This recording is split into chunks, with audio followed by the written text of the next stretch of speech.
Merhaba arkadaşlar, kanalımıza hoş geldiniz. Cengiz Selim'le annesi şimdi bir oyun oynayacak. Hadi gel anneciğim, gel bakalım buraya.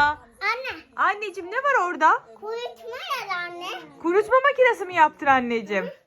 Tamam, bence bunları şimdi çıkartalım makineden, sonra yeniden makineye yerleştirelim.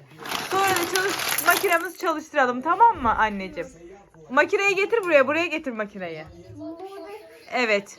Makineye evet, koyuyoruz şimdi. Çamaşırları koyuyoruz arkadaşlar çamaşır makinesinin içine. Evet, koyuyoruz. Az sonra deterjanını atacak Cengiz Selim. Bunu? Sonra da makineyi çalıştıracağız arkadaşlar. Evet anneciğim, koyalım. Evet arkadaşlar, bütün çamaşırlarımızı koyduk içine. Anneciğim hadi. Şimdi deterjan koy. Deterjanı at bakalım, nasıl atıyorsun? At deterjanını. Evet. Düğmesine bastın mı? Çalıştırdın mı? Hop. Miyum miyum miyum miyum miyum miyum. Çamaşır makinesi çalışıyor. Miyum miyum miyum miyum miyum miyum. 10 dakikası mı kalmış? Çamaşır makinesi. 10 dakikası kalmamış. 3 dakika kalmış. Tamam arkadaşlar. Az kalmış. Çamaşır makinesi çalışıyor. Miyum miyum miyum miyum miyum miyum miyum miyum miyum. Ne yapıyorsun bak? Hayır anneciğim, gel. Tamam, bitti mi çamaşır makinesi? Yıkadı mı? Ya Yıkadı mı? Anne yıkamadım. Tamam, hala yıkansın, hadi devam etsin. Bu ne? Arabayı da mı çamaşır makinesine atıyorsun? Ama sığmıyor çamaşır makinesine araba. Anne çıkarsın arabanı. Evet, küçük araba olması gerekiyor. Bak şuradaki şey var ya, polis arabası. Polis arabasını çamaşır makinesine koyabilirsin. Annesi ama bana benim küçük araba. Açalım küçük arabayı. Biz kurutmaya açalım. Ondan dedim yapamayız. Evet.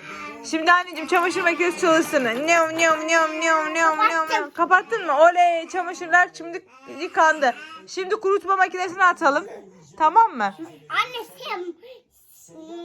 atalım. Makineye de atalım. Tamam, zaten çamaşır makinesindeydi. Şimdi istersen çamaşırları asalım. Ne dersin? Hadi gel bakalım çamaşırları. Bunu da atalım. Tamam, onu da at. Ama bu senin telefona bir şey koy. Hayır, telefonuma koyma, kamerayı engelliyorsun. Hadi. Şimdi çamaşırları ne yapacağız? Hadi dökelim de asalım şeye. Çamaşırla asalım hadi.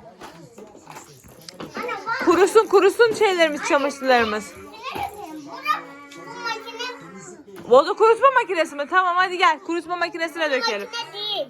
Tamam, ne bu? Bu sayede ocak şeyi. Tamam arkadaşlar, biz bunu kurutma makinesine dağıtıyoruz. Evet, kurutma makinesinin içine girdi çamaşırlar. Bu da kalsın. Kim var bunda? Bu Tamam, sığmıyor. sığdığı kadar kaldı. Kapağını kapatıyoruz arkadaşlar. Şimdi şeyi çalıştırıyoruz. Makineyi, kurutma makinesi çalıştırıyoruz. Bip.